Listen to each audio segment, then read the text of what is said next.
Hey guys, welcome back to the channel. My name is Deja. If you're new here, hi, welcome. Thank you so much for tuning in. Make sure you hit that subscribe button and also hit the notification bell so that you can be notified whenever your girl upload another video, okay? And also hit the like button if the spirit moves you. Now, if you're not new here, hi, welcome back. So today is your girl's birthday. By the time you're seeing this, it's probably the day after my birthday, but your girl is 27 now, you guys. And I wanted to make a video all about just me growing as a woman and just coming into my own. Y'all, I don't know what it is, but like, I feel like once I hit 25, I was really just more aware of who I am. 26, I don't know what happened that year. 26 was just, I wouldn't say it's a horrible year, but it was kind of sucky. But now that I'm stepping into 27, I literally I don't know. Like, I feel different. You know what I'm saying? And maybe that's just like me being dramatic or whatever, but I genuinely feel so different. And I just feel like things are just going in a better, direction for me. Mentally, emotionally, spiritually, physically, all of the above. So I wanted to make this video about the 27 things that I learned um, before I turned 27, but I'm already 27 now. So, but it's basically 27 things that I learned and that has just helped me improve as a woman, grow into just me as a person, and that really has helped improve my life and my mindset on things. So let's just hop right into it.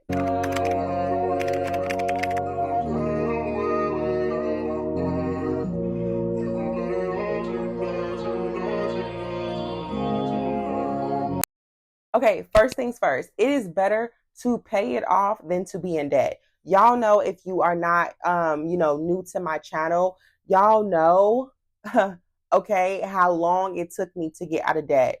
And the mindset that I have now when it comes to credit cards or loans or whatever the case may be that involves debt, I am very anxious towards it and I don't really like using it. Although I am trying to build my credit even higher, I am very anxious and I don't really like using that. So whenever I, use my credit card, I hurry up and pay it off because I just don't want to be in a situation where I was when I was in my debt-free journey and I was like struggling to pay things off, right?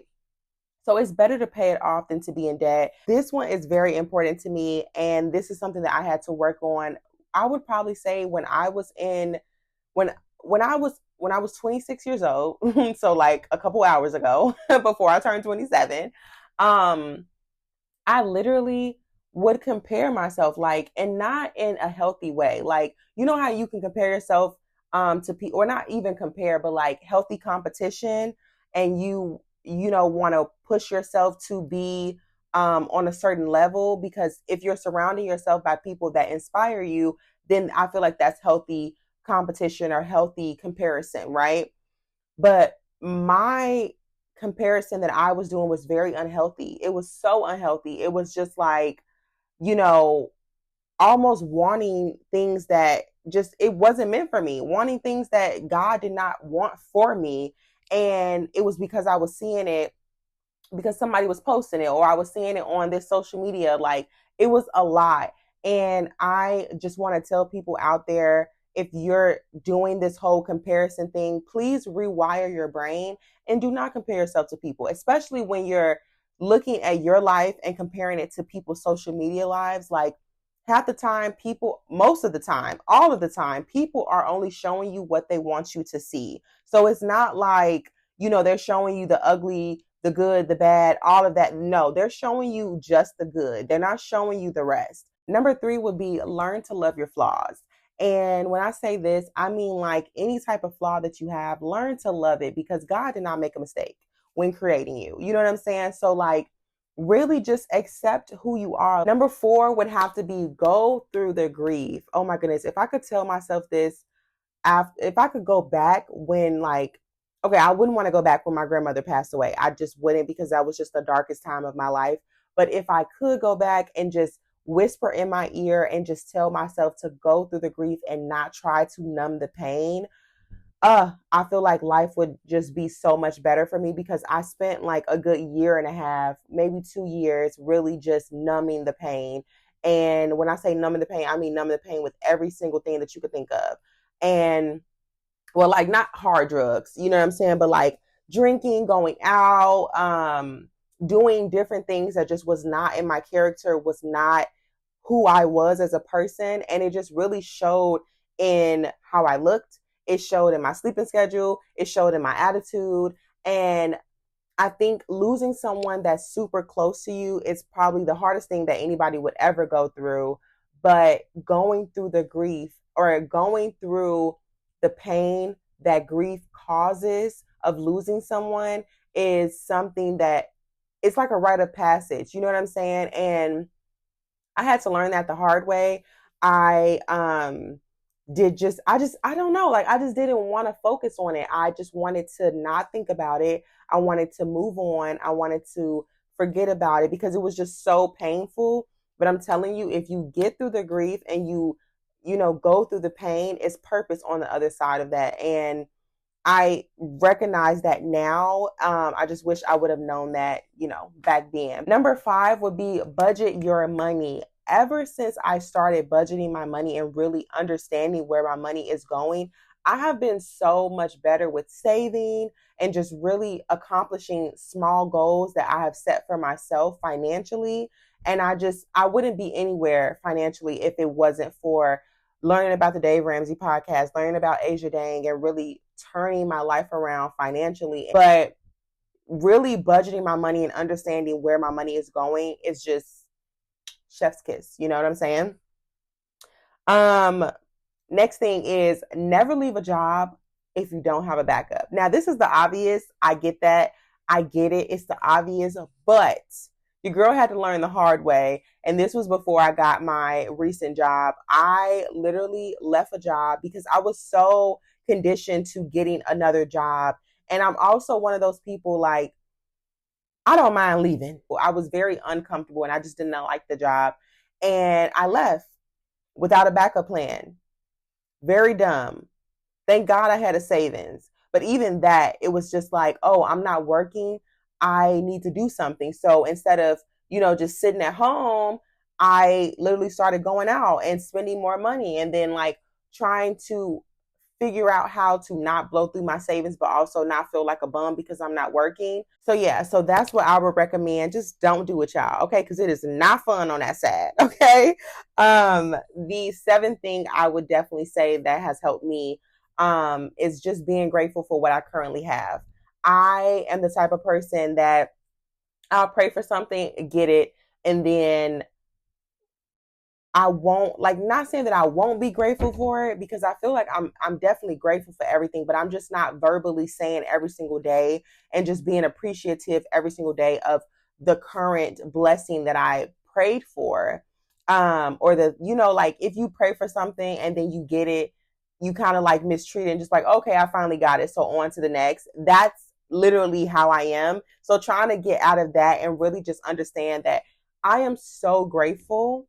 I have breath in my body. I have a roof over my head. I have family that love me. I have a significant other that loves me and support me in every single way that he can. I have an amazing dog.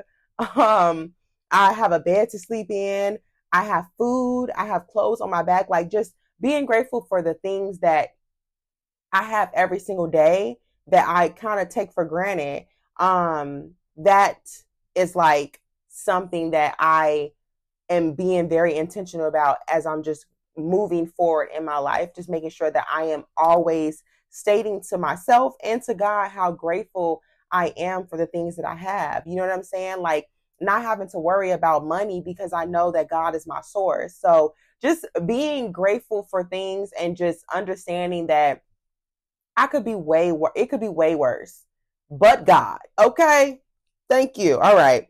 The 8th thing that I want, and I'm sorry if I'm looking down, y'all, but your girl got notes. But the 8th thing that I want to talk about is being regular. Now, when I say being regular, honey, I mean you going to the bathroom and you going to the bathroom. All right, because when I say, y'all, I had a conversation with my partner, my boyfriend, and he literally told me, Deja, you have to go to the bathroom because you're full of shit. And like, not, you know how people be like, you're full of it or whatever. Like, no, I was full of it because it showed in my skin complexion. It showed in my attitude. It was just a lot. But y'all, being regular is something that is so important because it really does show in your skin complexion. It really does show in, you know, the way that you talk to people, your attitude. The ninth thing is drop them like a bad habit, honey. If you are in a relationship or if you are in a friendship or if you're around family, if you're at a job or anything that is not serving you or it's not making you happy or they're not treating you with care, they're not supporting you, drop them like a bad habit. You only have one life. Do not waste your time on trying to people please or keep people around that is just not meant to be around you or not serving you or not protecting you or not taking care of you. And when I say taking care of you, I mean taking care of your spirit, taking care of the energy that they put out to you and that the energy that you receive from them. The next one is the bare minimum is not enough. I was in a relationship where I was really accepting the bare minimum, honey, and I didn't even know that it was a bare minimum because I was so conditioned to accept it that I thought that that was enough. But realizing that it is somebody out there that will do boatloads for you. You know what I'm saying? That will go above and beyond for you. And you deserve everything that the world has to offer, everything that you want out of this world and out of this life because you are the prize. And that's what I had to tell myself, honey. So, ladies, men, whoever, the bare minimum is not enough. Okay. The 11th thing is show up for yourself and really proving that I can set boundaries with myself because if you don't set boundaries with yourself, you don't respect yourself, then nobody else is going to do that. Nobody else is going to respect your boundaries. Nobody else is going to respect you because you don't do that for yourself. And once you learn to show up for yourself, you learn to know what you will and won't accept. The 12th thing is no is a full sentence. Okay. I used to say yes to everything. I used to want to be everything and everywhere for everyone. And saying no is okay. Like, you're not a bad person if you say no, and understanding that no is a full sentence. No, no, and no. Okay. Thank you. Amen. Come on. Amen. Next one is a fun one. Stop making excuses for yourself. Excuses are just not, it's just not fun. It's not cute. Nobody likes to deal with a person that always has an excuse. Just don't do it. Just don't do it. Don't make excuses for yourself because once you do that, you continue to do it. All right. Next one is, having peace of mind is a luxury. Now this one, I forgot I wrote this down, honey. This is number 14. Having peace of mind is a luxury. Like having your mind, like, oh my goodness, just peace of mind and everything. Like I left an event the other day and I was really overthinking going to the event because I'm like, I don't know. I was just overthinking it. But once I really settled into you're going because you want to go and you're going to leave because you want to leave, it's just like, girl, this is your life. Who cares what anybody else have to think? Who cares about anything? Who stop overthinking. You know what I'm saying? Like, peace of mind is a luxury. Having your mind, your sanity, that is something that is so important. Nobody can take that from you. And it also makes you a little bit more confident as well because you really are in tune with yourself. So just having peace of mind and really trying to limit the overthinking and really just accept everything as it is, and also with a grain of salt, has really helped me enter my 27th year. Okay. Number 15 would be go on solo dates, y'all. Like, dating yourself is so important, and really just enjoyed my time with myself. I used to be one of those people that's like, I don't really like the time that I have. Like, I used to always want to be with someone or be around someone because it was kind of like, I don't really like just being alone and being in my own mind because I get to overthinking. But now, honey, you ain't lived until you ain't have a conversation with yourself, okay? Or like had a drink at the end of the night, like a little glass of wine, a little glass of some, you know what I'm saying? And had a conversation with yourself and also go do a little online shopping, honey. I enjoy my alone time and just solo dating and finding out what I like and what I don't like and doing things on my own and just really being more independent instead of being so clingy and wanting to be around people or with someone 24/7. Like, no, I'm okay with just being on my own to myself, solo dating it up. Number 16, no one is thinking about you. Okay. I don't know, maybe that's just main character syndrome. I used to always think somebody is thinking about me, somebody is looking at me, somebody is judging me. Girl, nobody's thinking about you.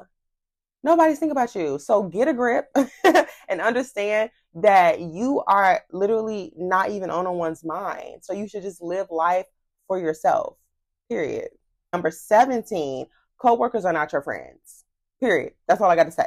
Number 18 is emotional vocabulary is so sexy. Being with someone who can tell you how they feel, who can articulate their emotions. Oh my goodness. That is something that is so sexy. And you being able to do that. I used to not be able to know how to do that because, like, even though I didn't grow up as an only child, I really had a spoiled mindset where if I didn't like something, I would just throw a fit or I would have an attitude or I would just be silent. And it's just like, no, you're a grown woman. Let's grow up and let's verbally say how we're feeling because nobody can read your mind. You know what I'm saying? So being able to have an emotional vocabulary is just like chef's kiss. And if you find someone out there that can do that and can emotionally and verbally tell you emotionally how they feel, keep them, please. Okay. Number 19 would be caring about your appearance. Oh my goodness. Every time I leave the house now, I take note of what I'm wearing, what's on my face. If I don't wear makeup, I'm making sure that my skincare is on point. Like, just making sure that you take care of your appearance and you care about what you look like when you leave the house because you never know, one, who you're going to run into. And two, you just don't want to leave the house looking any type of way. Number 20, you guys, would have to be set boundaries in every single relationship, family included. Always set boundaries. If you don't set boundaries, then people are going to walk all over you. People are going to treat you like any type of way, and you just don't deserve that. You know what I'm saying? So set boundaries so that way it allows you to understand what you will and won't accept in a relationship, in a friendship, in a family dynamic, anything, in a work dynamic, making sure that you set those boundaries and you understand that this is what I will allow and this is what I won't allow. Number 21 is be open-minded. I have had so many conversations with people who are closed-minded, and I was also on the end of a conversation where I was the closed-minded person, and you just can't have intellectual conversations and good, successful, fun, learning conversations with someone who is closed-minded. You know what I'm saying? So understand that just because somebody may have a different view or a different opinion or a different value than you do, doesn't mean that you can't still respect that person and have an intellectual conversation with them. Number 22, okay, you aren't cringe. I had to tell myself this every single day. You are not cringe. I used to literally not want to film content because I would think the people that are following me are thinking, oh my gosh, she's so cringe or ill, or I would literally think that about myself and just discourage myself into not filming or not doing something. And it's just like, girl, you're not cringe. And going back to the other one, nobody is thinking about you. So do it. Just do it. Like Nike said. Okay. Number 23, it is okay to be the villain. I realize that I am the villain in most people's stories, in some people's stories. And it's because I stood up for myself, not because I intentionally, chose to hurt someone or I intentionally chose to, do something wrong, because that's never me. That's never in my spirit. I don't intentionally wake up and be like, I'm going to hurt this person or I'm going to hurt these people. No, but I will let you know what it is and what it ain't. You know what I'm saying? And that can come off as a little mean sometimes. And I just had to come to the conclusion and understanding that I am the villain in certain people's stories, and that is okay. That is okay, because at the end of the day, I'm not losing no sleep about it. I'm not. Okay. So understand that it's okay to be the villain. Don't intentionally be the villain unless that's what you want to be, but don't intentionally be the villain. But understand that if you sometimes standing up for yourself and speaking up and speaking out against different things, can cause you to be the villain in certain people's stories, and you just have to accept it and move on with your life. Number 24, the most serious relationship and long-term relationship that you will ever be in is the one with yourself. So going back to showing up for yourself, going back to setting boundaries, going back to just being self-disciplined and understanding that you have to enjoy the time with yourself. You have to love yourself. You have to treat yourself right. Because if you do all those things, the right people will come into your life. Friends, relationships will come into your life, and they will know how to handle you with care because you treat yourself with care. For a very long time, I was just not really showing up for myself. I didn't have any self-discipline. I didn't have any boundaries. And I was really just allowing anything and everything. And that's why honestly, I feel like that's why I was so depressed and so upset, because it was just like, you can't even show up for yourself. You know what I'm saying? And this is the most important relationship that you will ever have besides the relationship that you have with God. Number 25, men's behavior should not be interpreted as your value. Period, point blank. How they treat you is not what you're valued at, or, what you should accept. Number 26 is, if he's making you feel bad for your standards, it's because he cannot meet them, and you don't need to accept that. Okay? If he can't meet them, get rid of them. Okay? Because there's somebody out there that is going to show up for you 10 times over. So just don't accept the bare minimum. Going back to that one. Don't accept the bare minimum, y'all. Don't do it. Number 27. If you are being rushed in any way, shape, or form, rush to make a decision, rush to answer the phone, rush to leave out the house, go extra slow, because there is no rule that says you have to move and make a decision right now, especially life-altering decisions that will, change your life forever. Go extra slow and calm down and really just take in what is going on and then make your decision. You know what I'm saying? I would also say even sleep on it and then make the decision. But don't make a rash or rush decision, because those are always horrible decisions in my opinion. You know what I'm saying? But those are the 27 things that I have learned now that I am 27 and just really entering into my era as a adult woman. I'm almost 30, y'all. That is crazy, okay? But I hope you guys enjoyed this video. Don't forget to like, comment, and subscribe, and I'll see you guys in my next video. Bye, guys.